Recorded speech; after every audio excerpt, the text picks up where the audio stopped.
This presentation on hydraulic actuators is the third in a series of 8, which provides a comprehensive introduction to hydraulics, the science of fluids under controlled pressure.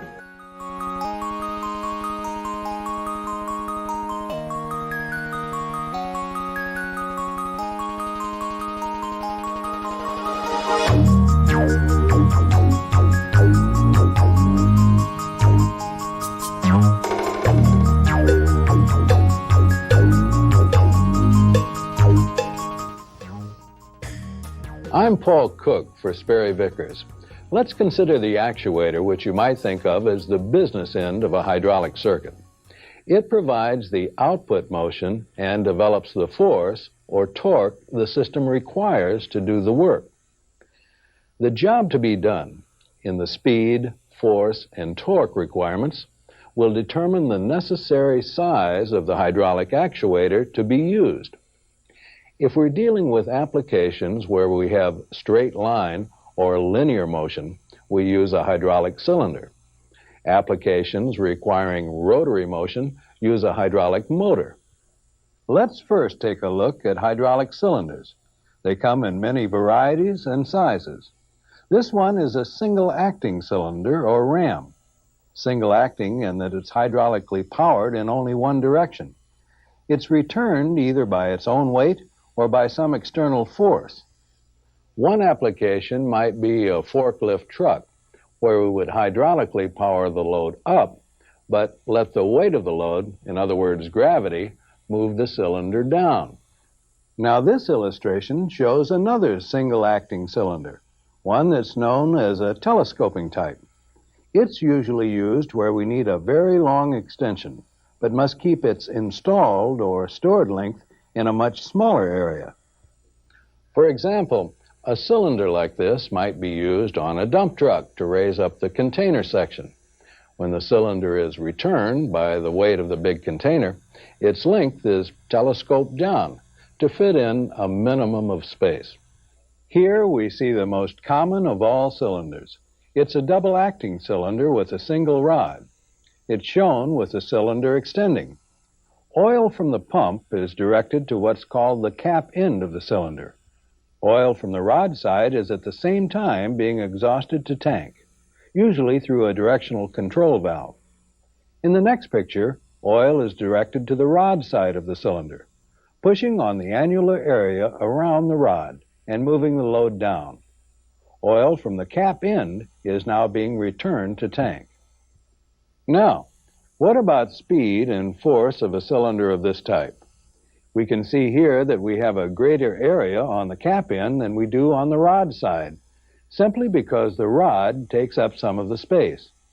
We have more square inches of area to push on, which means, since force is equal to pressure times area, that we're able to exert a greater force extending than when we're retracting.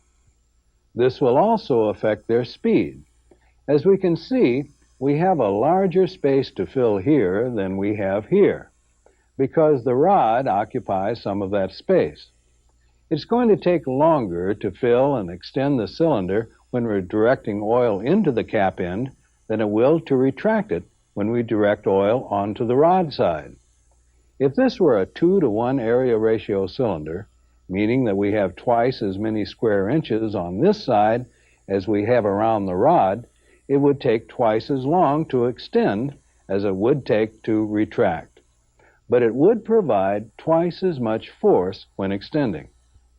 Now let's turn to an illustration of another double-acting cylinder. This one has a rod extending out of each end. If both rods are the same size, we'll have equal forces, and of course, equal speeds in both directions, because the spaces around the rod would be the same. This cylinder might be used on a reciprocating grinder table, where the forces and the speeds required in both directions are the same. Various mountings and other options are available on double-acting cylinders, such as rod wipers, air vents, cushions, stop tubes, and a variety of piston rings and rod seals. Rod wipers remove dirt accumulations on the rod to prevent it from contaminating the rod seal and bushing. Air vents allow you to bleed air out of the cylinder to prevent erratic operation. Cushions are devices built into one or both ends of a cylinder to reduce its speed as it enters the last inch or so of its travel. Stop tubes are used where long strokes and side loading may cause wear of the rod bushing. They're placed on the cylinder rod next to the piston to increase the minimum distance from the piston to the rod bushing. Before we leave cylinders, let's take a look at some very basic applications. This shows a simple clamp circuit where the force on the cylinder is holding a piece securely while some work is being performed on it. And in this example, the force on the same cylinder pushes the log through a wedge to split it for firewood. When an application, such as a conveyor drive, chemical mixer, or injection molder, requires a rotating motion, a wide selection of hydraulic motors is available. Here in graphical representation, we see two types of motors, one fixed and one variable displacement. The fixed displacement motor is depicted in graphic form by a circle and energy triangles which make it look similar to the pump. In the variable displacement motor, an arrow across the circle indicates that the displacement of this unit can be varied, giving us a change in speed and torque capabilities. Now then, let's analyze terminology for a moment. In dealing with linear motion, we talked in terms of so many pounds of force required for a cylinder to move a load. With rotary motion, we talked in terms of torque. The definition of torque is simply force times the radius arm.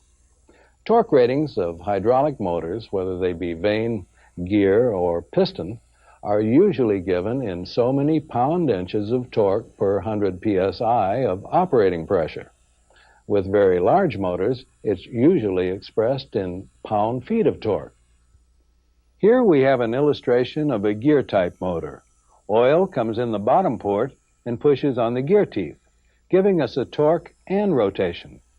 If we look closely, we can see this gear tooth, this one, and this one have the same pressure on both sides. Therefore, the forces developed on each side of that tooth are canceled out, and they produce no torque or rotation.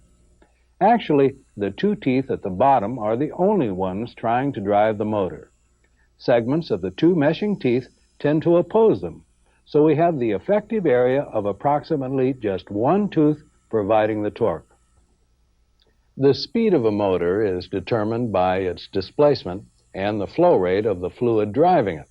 Small motors with a given flow rate operate at a higher speed than large motors with the same flow rate. To reverse a motor, we simply direct the pump flow into the opposite port.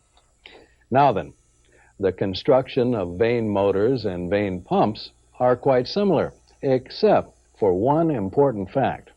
In a motor, we must have some means to hold the vane out against the cam ring. Here we have an illustration of a very basic vane motor. We show a rotor with a single vane being held against the ring by a spring. In operation, the spring would be assisted by inlet oil pressure, directed underneath the vane. If this vane weren't held out by some force to begin with, oil entering would just scoot from one side to the other, and no torque or rotation would develop. Here we have a balanced vane motor, very similar in construction to a balanced vane pump. Hydraulic loads developed on this side are canceled out by hydraulic loads developed on this side. Again, the big exception between the construction of a vane motor and a vane pump is the fact that the motor has to have some means, springs, oil under pressure, or both, to hold this vane out against the cam ring. We show this as the inlet side, with oil coming in here to give us a torque in this direction. Flow directed to the top port and coming in here, as well as in here, would give us torque in the opposite direction. Here we have a view of the rocker arm method of holding the vanes out against the cam ring. The rocker arm, a special rotor with a pin and clip fastened to it, holds this vane out here and another one here. with two vanes 90 degrees apart. When one vane is moving out of its slot, the other one is moving in, giving us a rocking action, which minimizes the flexing of the spring, increasing its life. This is another view of the rocker arm motor. It has a spring-loaded pressure plate. Oil, under pressure, coming in at the bottom port through a shuttle valve in the pressure plate, allows us to pressurize the plate. This gives us the force we need to close up the running clearances. That same pressurized oil is also fed through holes in the pressure plate to the bottom of the vanes to help the rocker arm spring hold the vanes out. Because of the reversibility of a motor, leakage oil that collects in the shaft chamber has to be drained externally. We cannot drain the unit internally because at one time or another each port is pressurized. Now here's an illustration of a high-performance balanced vane motor. It operates at higher speeds and pressures. Like our intravane pump, it features a pre-assembled, pre-tested cartridge for speedy field replacement. We can see that oil coming in at this port directs high-pressure oil to the top and bottom of the vane. On the discharge side, we see low pressure, top and bottom. Thus, we're balancing out the pressures, top and bottom of the vanes, to reduce vane tip loading. External draining in this unit is accomplished through a port in the cover.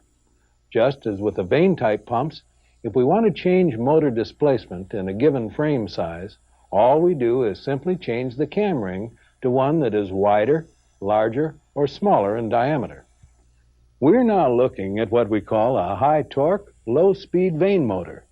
This type, which is often used in applications such as an injection molding machine, has a maximum speed rating of 150 RPM and a maximum torque rating of up to 5,000 pound-feet.